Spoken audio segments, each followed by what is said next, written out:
करवा चौथ का पर्व हर साल कार्तिक मास की चतुर्थी को मनाया जाता है, जब विवाहित महिलाएं अपने पति की लंबी उम्र के लिए निर्जला व्रत रखती हैं। ये व्रत सुबह सूर्योदय से शुरू होता है और रात में चंद्रमा के दर्शन के बाद खत्म होता है। लेकिन क्या आप जानते हैं कि इस व्रत के पीछे की कहानी क्या है? क्यों माना जाता है कि ये व्रत इतना शक्तिशाली है?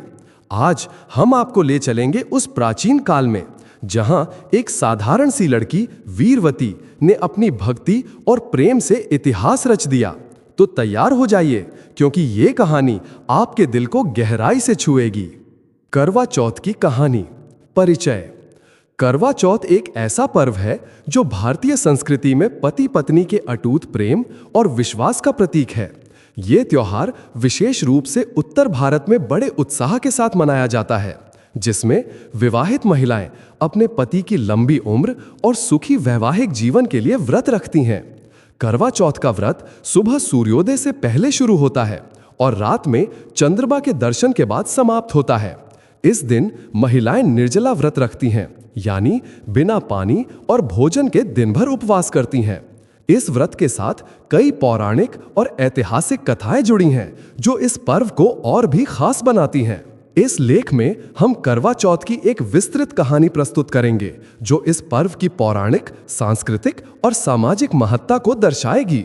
ये कहानी न केवल पारंपरिक कथाओं पर आधारित होगी, बल्कि इसमें एक काल्पनिक कथा भी शामिल होगी, जो इस पर्व के भावनात्मक और आध्यात्मिक पक्ष को उजागर करेगी। ये कहानी लगभग 20,000 शब्दों में होगी, जिसमें करवा चौथ के विभिन्न पहलुओं, परंपराओं और इसके पीछे छिपे संदेशों को विस्तार से बताया जाएगा। पहला अध्याय, करवा चौथ की पौराणिक कथा। करवा चौथ की सबसे प्रसिद्ध कहानी वीरवती की है, जो इस पर्व की शुरुआत और इसके महत्व को दर्शाती है। ये कहानी एक ऐसी महिला की है जिसके विश्वास और भक्ति ने न केवल उसके पति की रक्षा की, बल्कि इस व्रत की महत्ता को भी स्थापित किया। वीरवती की कहानी। प्राचीन काल में एक सुंदर और धर्मपरायण युवती थी, जिसका नाम वीरवती था। वो 7 भाइयों की इकलौती बहन थी और अपने परिवार की लाडली थी। वीरवती का विवाह एक धनवान और सुसंस्कृत युवक से हुआ, जिसे वो बहुत प्यार करती थी। विवाह के बाद जब पहला करवा चौथ आया, तो वीरवती ने अपने पति की लंबी उम्र के लिए व्रत रखने का निर्णय लिया। उसने सुबह सूर्योदय से पहले सरगी खाई, जिसमें उसकी सास ने उसे पौष्टिक भोजन और मिठाइयां दी थीं। फिर वो पूरे दिन बिना पानी और भोजन के व्रत पर रही। वीरवती बहुत नाजुक स्वभाव की थी और जैसे जैसे दिन बीतता गया, उसकी तबीयत बिगड़ने लगी। वो भूख और प्यास से कमजोर हो गई, लेकिन उसने अपने व्रत को तोड़ने से इनकार कर दिया। वो बार बार अपने पति की लंबी उम्र के लिए प्रार्थना करती रही। सूर्यास्त के बाद जब चंद्रमा निकलने का समय आया, तो वीरवती की हालत और खराब हो गई। उसके 7 भाइयों को अपनी बहन की हालत देखकर बहुत चिंता हुई। भाइयों ने वीरवती से व्रत तोड़ने का आग्रह किया, लेकिन उसने मना कर दिया और कहा, मैं अपने पति की लंबी उम्र के लिए ये व्रत रख रही हूं। मैं इसे तभी तोड़ूंगी जब चंद्रमा के दर्शन हो जाएंगे। भाइयों को अपनी बहन की जिद और उसकी हालत देखकर बहुत दुख हुआ। उन्होंने सोचा कि अगर चंद्रमा जल्दी नहीं निकला तो उनकी बहन की जान को खतरा हो सकता है। तब भाइयों ने एक चाल सोची। उन्होंने एक बड़ा सा दिया जलाया और उसे एक पेड़ की टहनी पर टांग दिया। फिर उन्होंने एक छलनी के पीछे दिया रखकर ऐसा प्रतीत करवाया जैसे चंद्रमा निकल आया हो। वीरवती को छत पर बुलाया गया और उसे छलनी के माध्यम से चंद्रमा दिखाया गया। वीरवती ने भाइयों की बात मानकर छलनी से दिए को चंद्रमा समझकर उसका पूजन किया और अपना व्रत तोड़ दिया। उसने भोजन ग्रहण किया, लेकिन जैसे ही उसने पहला कौर मुंह में डाला, उसे खबर मिली कि उसके पति की मृत्यु हो गई है। वीरवती ये सुनकर दुख के सागर में डूब गई। वो रोते हुए मां पार्वती के मंदिर पहुंची और उनसे प्रार्थना करने लगी। उसने कहा, हे मां पार्वती, मैंने तो अपने पति की लंबी उम्र के लिए व्रत रखा था, फिर ये अनहोनी कैसे हो गई? मां पार्वती ने वीरवती की भक्ति और उसके दुख को देखा। उन्होंने उसे बताया कि उसके भाइयों ने उसे धोखे से दिया दिखाकर चंद्रमा समझा दिया था, जिसके कारण व्रत का नियम टूट गया। मां पार्वती ने वीरवती को सांत्वना दी और कहा, तुम्हारी भक्ति सच्ची है, मैं तुम्हें एक और अवसर दूंगी। तुम अगले करवा चौथ का व्रत पूरे नियम और श्रद्धा के साथ रखना। वीरवती ने मां पार्वती की बात मानी और अगले साल करवा चौथ का व्रत पूरी श्रद्धा और नियमों के साथ रखा। उसने चंद्रमा के सही दर्शन किए और अपने पति को फिर से जीवित करने की प्रार्थना की। मां पार्वती ने उसकी भक्ति से प्रसन्न होकर उसके पति को पुनर्जन्म दिया। इस तरह वीरवती और उसके पति का वैवाहिक जीवन फिर से सुखमय हो गया। इस कहानी से यह सीख मिलती है कि करवा चौथ का व्रत पूरे नियम और श्रद्धा के साथ करना चाहिए। ये व्रत न केवल पति की लंबी उम्र के लिए होता है, बल्कि ये पति पत्नी के बीच विश्वास और प्रेम को भी मजबूत करता है। करवा चौथ की पौराणिक कथा। परिचय। करवा चौथ का पर्व भारतीय संस्कृति में प्रेम, विश्वास और समर्पण का प्रतीक है, जो विशेष रूप से उत्तर भारत में बड़े उत्साह के साथ मनाया जाता है। ये व्रत विवाहित महिलाओं द्वारा अपने पति की लंबी उम्र और सुखी वैवाहिक जीवन के लिए रखा जाता है। इस दिन महिलाएं निर्जला व्रत रखती हैं, यानी बिना पानी और भोजन के दिन भर उपवास करती हैं और रात में चंद्रमा के दर्शन के बाद व्रत खोलती हैं। इस पर्व की महत्ता को और गहरा करने वाली कई पौराणिक कथाएं हैं, जिनमें वीरवती की कहानी सबसे प्रसिद्ध है। ये कहानी करवा चौथ की उत्पत्ति और इसके नियमों की महत्ता को दर्शाती है। इस अध्याय में हम वीरवती की कथा को और विस्तार से प्रस्तुत करेंगे, जिसमें अतिरिक्त विवरण, पात्रों की भावनात्मक गहराई, सामाजिक सांस्कृतिक पृष्ठभूमि और इस व्रत के पीछे छिपे संदेशों को शामिल किया जाएगा। ये कहानी लगभग 4000 शब्दों में होगी, जो इस पर्व की पौराणिक और आध्यात्मिक महत्ता को उजागर करेगी। वीरवती की कहानी। प्रारंभ।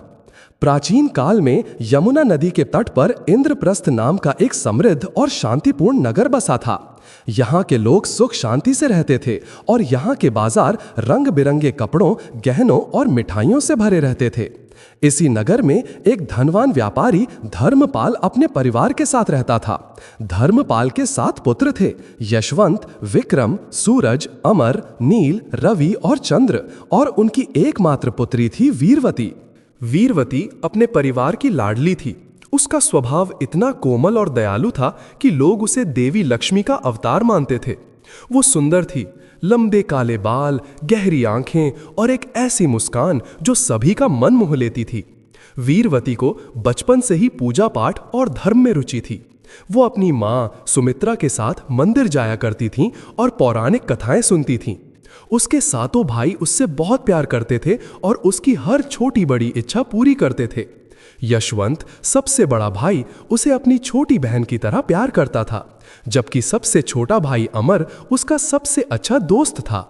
धर्मपाल का व्यापार सुदूर नगरों तक फैला था। वो रेशम, मसाले और रत्नों का व्यापार करता था। सुमित्रा एक आदर्श गृहिणी थी, जो अपने बच्चों को संस्कार और धर्म का महत्व सिखाती थीं। वीरवती का बचपन सुख और समृद्धि में बीता। वो अपने भाइयों के साथ नदी किनारे खेलती, फूल चुनती और शाम को मंदिर में दीप जलाती। उसका मन हमेशा दूसरों की मदद करने और धर्म के मार्ग पर चलने में रमता था। जब वीरवती सयानी हुई तो उसके विवाह की चर्चा शुरू हुई। धर्मपाल चाहते थे कि उनकी बेटी का विवाह किसी ऐसे कुलीन परिवार में हो जो उसका सम्मान करे। नगर के लोग वीरवती के लिए सबसे योग्य वर की तलाश में थे। एक दिन धर्मपाल के मित्र ने उन्हें पड़ोस के नगर चंद्रपुर के एक युवक सूर्यवर्मन के बारे में बताया। सूर्यवर्मन एक विद्वान, साहसी और सज्जन युवक था। वो अपने परिवार की जिम्मेदारियों को बखूबी निभाता था और चंद्रपुर में उसकी सत्यनिष्ठा और उदारता की चर्चा थी। सूर्यवर्मन से मुलाकात। धर्मपाल ने सूर्यवर्मन के परिवार से मुलाकात की। सूर्यवर्मन के पिता राजवर्मन एक सम्मानित जमींदार थे और उनकी मां सावित्री एक धर्मपरायण और दयालु महिला थीं। दोनों परिवारों ने इस रिश्ते के लिए सहमति दी। वीरवती को जब सूर्यवर्मन की तस्वीर दिखाई गई तो उसका मन प्रसन्न हो गया। सूर्यवर्मन की आंखों में एक गहराई थी जो वीरवती को बहुत भा गई। विवाह से पहले वीरवती और सूर्यवर्मन की एक संक्षिप्त मुलाकात मंदिर में हुई। यह मुलाकात उनके परिवारों की उपस्थिति में हुई थी, लेकिन उस पल में दोनों ने एक दूसरे के प्रति एक गहरा लगाव महसूस किया। सूर्यवर्मन ने वीरवती से कहा, मैं वचन देता हूं कि मैं हमेशा तुम्हारा सम्मान और प्यार करूंगा। वीरवती ने शर्माते हुए सिर झुका लिया, लेकिन उसका मन सूर्यवर्मन के प्रति विश्वास से भर गया। विवाह का उत्सव। विवाह का दिन आया।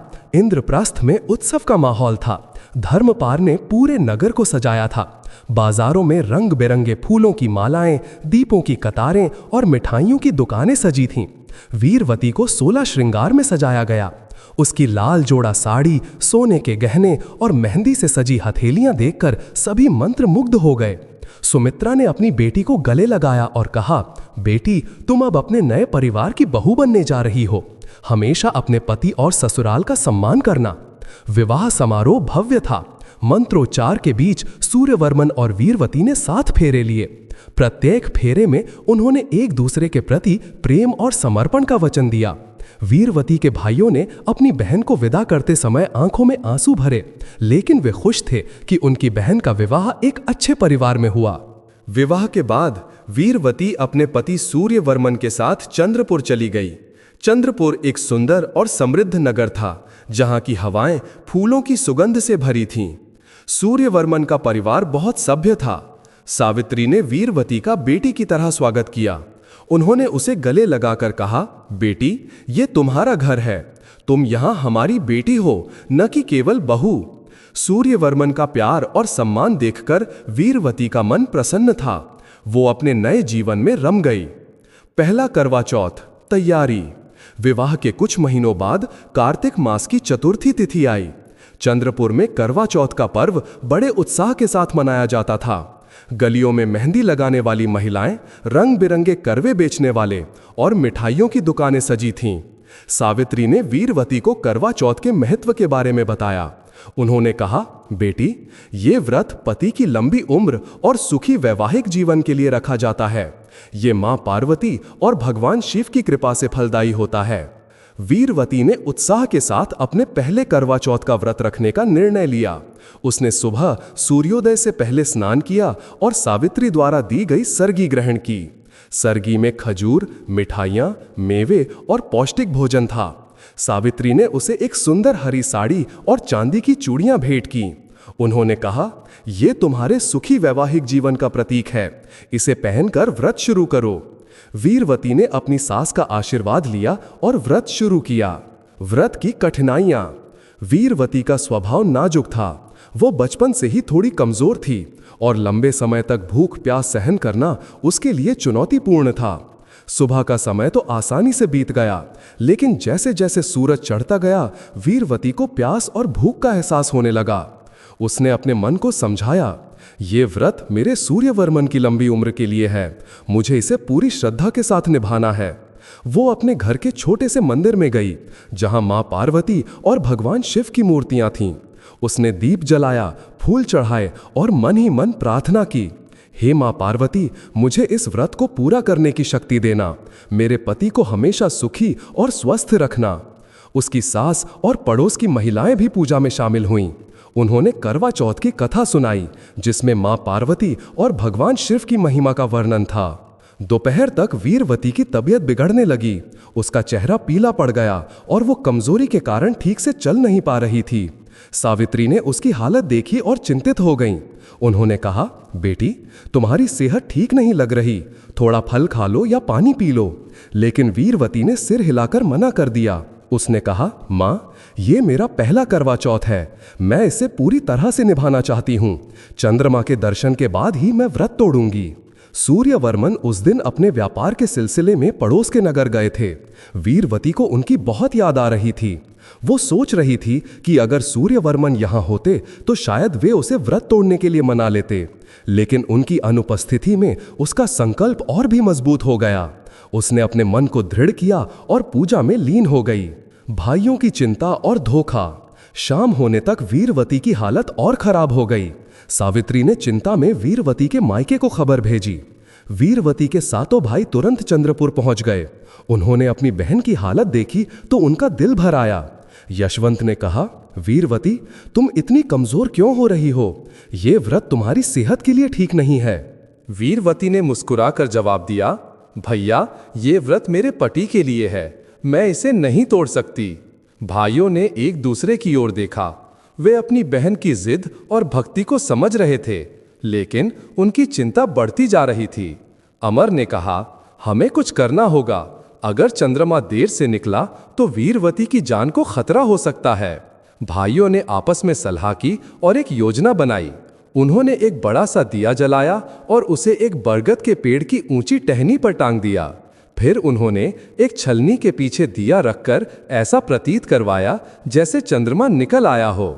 यशवंत ने वीरवती को छत पर बुलाया और कहा, देखो वीरवती, चंद्रमा निकल आया है, अब तुम व्रत तोड़ सकती हो। वीरवती ने छलनी से दिए को देखा और उसे चंद्रमा समझ लिया। उसने छलनी के माध्यम से चंद्रमा का पूजन किया, मां पार्वती को धन्यवाद दिया और व्रत तोड़ने के लिए तैयार हो गई। उसने एक गिलास पानी पिया और थोड़ा भोजन ग्रहण किया, लेकिन जैसे ही उसने पहला कौर मुंह में डाला, एक नौकर भागता हुआ आया और बोला, मालकिन, बुरी खबर है, सूर्यवर्मन जी की मृत्यु हो गई है। दुख और प्रायश्चित। ये खबर सुनकर वीरवती का हृदय टूक टूक हो गया। वो जोर जोर से रोने लगी। उसका मन दुख, अविश्वास और आत्मग्लानि से भर गया। उसने सोचा, मैंने तो अपने पति की लंबी उम्र के लिए व्रत रखा था, फिर ये अनहोनी कैसे हो गई? क्या मेरी भक्ति में कोई कमी रह गई? उसकी सास और भाई उसे सांत्वना देने की कोशिश करने लगे, लेकिन वीरवती का दुख कम नहीं हो रहा था। रात गहराने लगी। वीरवती ने अपने भाइयों से कहा, मुझे मां पार्वती के मंदिर ले चलो, मैं उनसे पूछूंगी कि मेरे साथ ये अन्याय क्यों हुआ।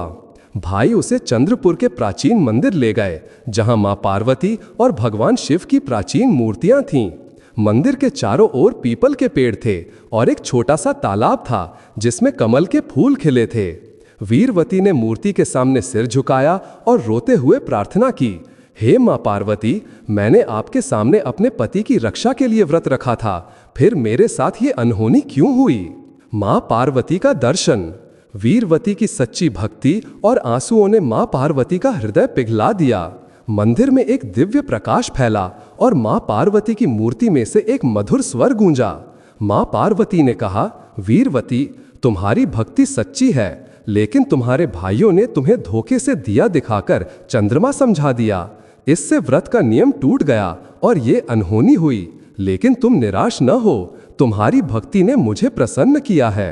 मां पार्वती ने आगे कहा, सूर्यवर्मन की मृत्यु नहीं हुई है, वह एक दुर्घटना में घायल हो गए हैं और एक साधु के आश्रम में हैं। तुम अगले करवा चौथ का व्रत पूरे नियम और श्रद्धा के साथ रखना, इस बार कोई गलती नहीं होनी चाहिए। अगर तुम इस व्रत को पूरी निष्ठा से निभाओगी तो मैं तुम्हारे पति को तुम्हारे पास वापस लौटा दूंगी। वीरवती ने मां पार्वती की बातों को ध्यान से सुना। उसका मन शांत हो गया और उसने संकल्प लिया कि वह अगले करवा चौथ का व्रत पूरी श्रद्धा के साथ निभाएगी। अगला करवा चौथ, पुनर्जन्म। पूरा 1 साल बीत गया। इस दौरान वीरवती ने अपने पति की याद में हर दिन मां पार्वती और भगवान शिव की पूजा की। वह अपने दुख को भूलकर धर्म और भक्ति के मार्ग पर चलती रही। उसने अपने भाइयों से कहा, इस बार मैं कोई गलती नहीं होने दूंगी। जब अगला करवा चौथ आया तो वीरवती ने पूरे मन से व्रत की तैयारी की। उसने सुबह सूर्योदय से पहले स्नान किया और सावित्री द्वारा दी गई सरगी ग्रहण की। इस बार सरगी में विशेष रूप से उसके लिए बनाई गई मिठाइयां और फल थे। वो दिन भर मंदिर में रही।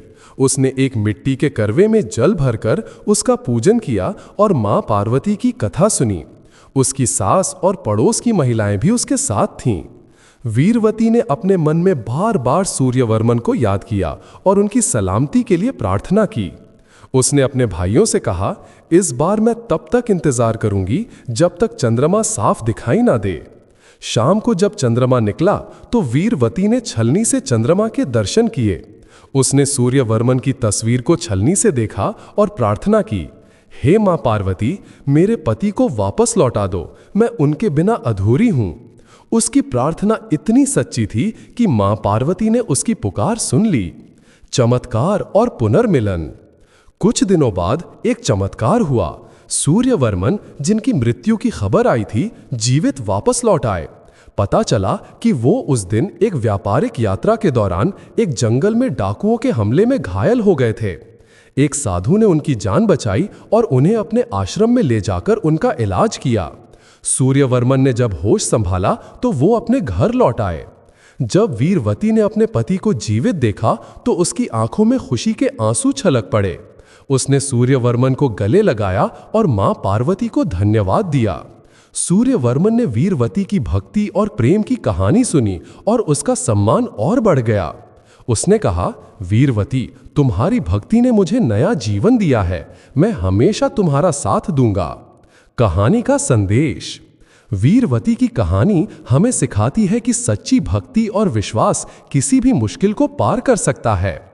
करवा चौथ का व्रत केवल एक परंपरा नहीं है, बल्कि यह पति पत्नी के बीच प्रेम और विश्वास का प्रतीक है। यह हमें यह भी सिखाता है कि नियम और श्रद्धा के साथ किए गए कार्य फलदायी होते हैं। वीरवती की कहानी आज भी करवा चौथ के पर्व का आधार है और यह हमें प्रेरणा देती है कि प्रेम और समर्पण के साथ हम अपने जीवन की हर चुनौती को जीत सकते हैं। करवा चौथ की अन्य पौराणिक कथाएं। वीरवती की कहानी के अलावा करवा चौथ से जुड़ी अन्य पौराणिक कथाएं भी हैं जो इस पर्व की महत्ता को दर्शाती हैं। करवा की कहानी। प्राचीन काल में करवा नाम की एक पतिव्रता स्त्री थी जो अपने पति से बहुत प्रेम करती थी। उसका पति एक मछुआरा था। एक दिन जब वह नदी में मछली पकड़ रहा था, एक मगरमच्छ ने उस पर हमला कर दिया। करवा ने यह देखा और तुरंत मां पार्वती से प्रार्थना की। उसने एक मिट्टी का करवा लिया और उसमें जल भरकर पूजन किया। उसकी भक्ति से मां पार्वती ने मगरमच्छ को पत्थर में बदल दिया और करवा के पति की जान बच गई। इस घटना के बाद करवा का नाम इस पर्व से जुड़ गया। सावित्री और सत्यवान। करवा चौथ की कथा को सावित्री और सत्यवान की कहानी से भी जोड़ा जाता है। सावित्री ने अपने पति सत्यवान को यमराज से वापस लाने के लिए अपनी भक्ति और बुद्धि का उपयोग किया था। यह कहानी करवा चौथ की तरह ही पतिव्रता धर्म की शक्ति को दर्शाती है। निष्कर्ष। करवा चौथ की पौराणिक कथाएं हमें प्रेम, विश्वास और भक्ति की शक्ति का एहसास कराती हैं। वीरवती की कहानी, जिसमें अतिरिक्त विवरण जोड़े गए हैं, इस पर्व की भावनात्मक और आध्यात्मिक गहराई को दर्शाती है। ये हमें सिखाता है कि सच्चा प्रेम और समर्पण किसी भी मुश्किल को पार कर सकता है। करवा चौथ का व्रत एक ऐसी परंपरा है जो हमें अपने प्रियजनों के लिए त्याग और समर्पण का महत्व सिखाती है। दूसरा अध्याय, करवा चौथ का सांस्कृतिक महत्व। करवा चौथ केवल एक व्रत नहीं है, बल्कि ये एक सामाजिक और सांस्कृतिक उत्सव भी है। इस दिन महिलाएं सुंदर वस्त्र पहनती हैं, मेहंदी लगाती हैं और एक दूसरे के साथ मिलकर इस पर्व को उत्साह के साथ मनाती हैं। ये पर्व परिवार और समाज में एकता को बढ़ावा देता है। महिलाएं एक साथ बैठकर करवा चौथ की कथा सुनती हैं, पूजा करती हैं और अपने अनुभव साझा करती हैं। करवा चौथ की परंपराएं। सरगी। करवा चौथ की शुरुआत सुबह सूर्योदय से पहले सरगी से होती है। सरगी एक विशेष थाली होती है जिसमें सास अपनी बहू के लिए पौष्टिक भोजन, मिठाइयाँ और श्रृंगार की वस्तुएं देती है। ये सरगी बहू को दिन भर व्रत के लिए शक्ति प्रदान करती है। मेहंदी और श्रृंगार। इस दिन महिलाएं 16 श्रृंगार करती हैं, जिसमें मेहंदी, बिंदी, सिंदूर, चूड़ियां और सुंदर वस्त्र शामिल होते हैं। मेहंदी को शुभ माना जाता है और ये पति पत्नी के प्रेम का प्रतीक है। करवा पूजा। शाम को महिलाएं एक मिट्टी के करवे यानी घड़े में जल भरकर उसकी पूजा करती हैं। इस पूजा में मां पार्वती, भगवान शिव और गणेश जी की पूजा की जाती है। करवे को सजाया जाता है और उसमें दिया जलाया जाता है। चंद्रमा के दर्शन। व्रत का सबसे महत्वपूर्ण हिस्सा चंद्रमा के दर्शन है। महिलाएं छलनी के माध्यम से पहले चंद्रमा को देखती हैं और फिर उसी छलनी से अपने पति को देखती हैं। इसके बाद पति अपनी पत्नी को पानी पिलाकर व्रत खोलता है। करवा चौथ का सामाजिक महत्व। करवा चौथ का पर्व केवल धार्मिक नहीं बल्कि सामाजिक भी है। ये महिलाओं को एक साथ आने का अवसर देता है। इस दिन पड़ोस की महिलाएं, रिश्तेदार और सहेलियां एक दूसरे के घर जाकर उत्सव मनाती हैं। ये पर्व सामुदायिक एकता को बढ़ावा देता है और महिलाओं को अपनी भावनाओं को व्यक्त करने का अवसर देता है। तीसरा अध्याय, एक काल्पनिक कहानी, राधिका और वीर। यहाँ हम एक काल्पनिक कहानी प्रस्तुत कर रहे हैं जो करवा चौथ के भावनात्मक और आध्यात्मिक पक्ष को दर्शाती है। ये कहानी राधिका और वीर की है जो एक छोटे से गांव में रहते हैं और अपने प्रेम और विश्वास के बल पर मुश्किलों का सामना करते हैं। राधिका और वीर की प्रेम कहानी। राधिका एक साधारण सी लड़की थी जो अपने छोटे से गांव में अपने माता पिता के साथ रहती थी। वो बहुत मेहनती और दयालु थी। उसका सपना था कि वो एक ऐसे व्यक्ति से विवाह करे जो उसका सम्मान करे और उसके सपनों को समझे। दूसरी ओर वीर एक साहसी और ईमानदार युवक था जो अपने परिवार की जिम्मेदारी संभालता था। वो एक सैनिक था और देश की सेवा में हमेशा तत्पर रहता था। राधिका और वीर की मुलाकात एक मंदिर में हुई थी जहां दोनों अपने परिवार के साथ पूजा करने आए थे। पहली नजर में ही दोनों एक दूसरे के प्रति आकर्षित हो गए। कुछ मुलाकातों के बाद दोनों ने अपने परिवारों को अपने प्रेम के बारे में बताया। हालांकि शुरू में कुछ विरोध हुआ, लेकिन दोनों के परिवारों ने उनकी सच्ची भावनाओं को समझा और उनकी शादी के लिए सहमति दे दी। शादी के बाद राधिका और वीर का जीवन बहुत सुखमय था। वीर को अपनी ड्यूटी के लिए अक्सर घर से दूर रहना पड़ता था, लेकिन राधिका हमेशा उसका इंतजार करती थी। वो हर दिन मंदिर जाकर वीर की सलामती के लिए प्रार्थना करती थी। जब करवा चौथ का दिन आया तो राधिका ने पहली बार अपने पति की लंबी उम्र के लिए व्रत रखने का फैसला किया। करवा चौथ का व्रत। करवा चौथ के दिन राधिका ने सुबह जल्दी उठकर सरगी खाई। उसकी सास ने उसे बहुत प्यार से सजाया और कहा, बेटी, तुम्हारा ये व्रत तुम्हारे और वीर के प्रेम को और मजबूत करेगा। राधिका ने पूरे दिन उपवास रखा और मां पार्वती की पूजा की। उसने अपने पति की सलामती के लिए मन से प्रार्थना की। लेकिन उस दिन एक अनहोनी घटना हुई। वीर, जो सीमा पर तैनात था, एक युद्ध में घायल हो गया। ये खबर गांव तक पहुंची और राधिका को जब ये पता चला तो वो टूट गई। लेकिन उसने हिम्मत नहीं हारी। उसने अपने व्रत को और दृढ़ता से निभाया और मां पार्वती से प्रार्थना की, हे मां, मेरे पति को बचाओ, मैं उनके बिना अधूरी हूं। रात को जब चंद्रमा निकला तो राधिका ने छलनी से चंद्रमा के दर्शन किए। उसने अपने पति की तस्वीर को छलनी से देखा क्योंकि वीर वहां मौजूद नहीं था। उसने मन ही मन वीर को याद किया और कहा, मैं तुम्हारे लिए हमेशा प्रतीक्षा करूंगी। उसकी प्रार्थना इतनी सच्ची थी कि मां पार्वती ने उसकी पुकार सुन ली। कुछ दिनों बाद राधिका को खबर मिली कि वीर की हालत अब स्थिर है और वो जल्द ही ठीक होकर घर लौटेगा। राधिका की आंखों में खुशी के आंसू थे। जब वीर घर लौटा तो उसने राधिका को गले लगाया और कहा, तुम्हारी भक्ति और प्रेम ने मुझे नया जीवन दिया है। कहानी का संदेश। राधिका और वीर की कहानी हमें सिखाती है कि सच्चा प्रेम और विश्वास किसी भी मुश्किल को पार कर सकता है। करवा चौथ का व्रत केवल एक परंपरा नहीं है, बल्कि ये एक ऐसा अवसर है जो पति पत्नी के बीच के रिश्ते को और मजबूत करता है। ये हमें ये भी सिखाता है कि प्रेम में समर्पण और धैर्य बहुत महत्वपूर्ण है। चौथा अध्याय, करवा चौथ का आधुनिक परिप्रेक्ष्य। आज के समय में करवा चौथ का स्वरूप कुछ हद तक बदल गया है। आधुनिक युग में जहां महिलाएं आत्मनिर्भर और स्वतंत्र हैं, ये व्रत अब केवल पति की लंबी उम्र के लिए ही नहीं, बल्कि वैवाहिक जीवन में आपसी समझ और प्रेम को बढ़ाने के लिए भी मनाया जाता है। कई पुरुष भी अपनी पत्नियों के साथ इस व्रत को रखते हैं, जो इस पर्व को और भी समावेशी बनाता है। आधुनिक समय में करवा चौथ सामाजिक बदलाव। आजकल करवा चौथ को एक उत्सव की तरह मनाया जाता है।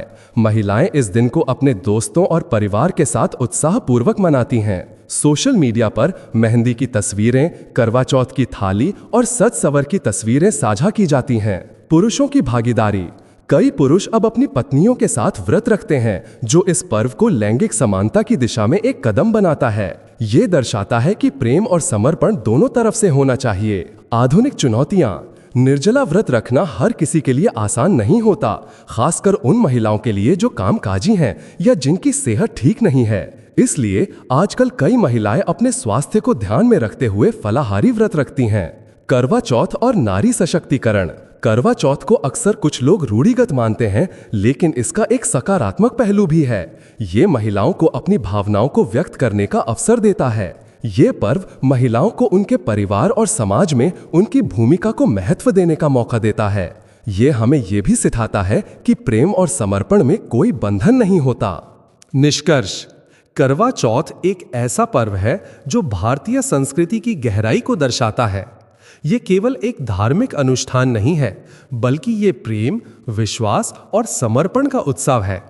वीरवती की पौराणिक कहानी हो या राधिका और वीर की काल्पनिक कहानी, दोनों ही हमें ये सिखाती हैं कि सच्चा प्रेम और भक्ति किसी भी मुश्किल को पार कर सकती है। आज के समय में करवा चौथ का महत्व केवल परंपराओं तक सीमित नहीं है। यह एक ऐसा अवसर है जो हमें अपने रिश्तों को और मजबूत करने की प्रेरणा देता है।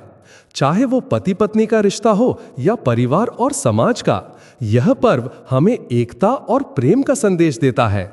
इस कहानी के माध्यम से हमने करवा चौथ के विभिन्न पहलुओं को देखा, इसकी पौराणिक कथाएं, सांस्कृतिक महत्व और आधुनिक परिप्रेक्ष्य। यह पर्व हमें सिखाता है कि प्रेम और विश्वास के साथ हम किसी भी चुनौती को पार कर सकते हैं। दोस्तों, यह थी वीरवती की कहानी, जो हमें सिखाती है कि सच्चा प्रेम और भक्ति किसी भी मुश्किल को पार कर सकती है। वीरवती ने अपने पति सूर्यवर्मन के लिए जो समर्पण और विश्वास दिखाया, उसने न केवल उसके पति को वापस लौटाया, बल्कि करवा चौथ के व्रत की महत्ता को भी स्थापित किया। इस कहानी से हमें यह सीख मिलती है कि प्रेम में धैर्य, विश्वास और नियमों का पालन कितना महत्वपूर्ण है।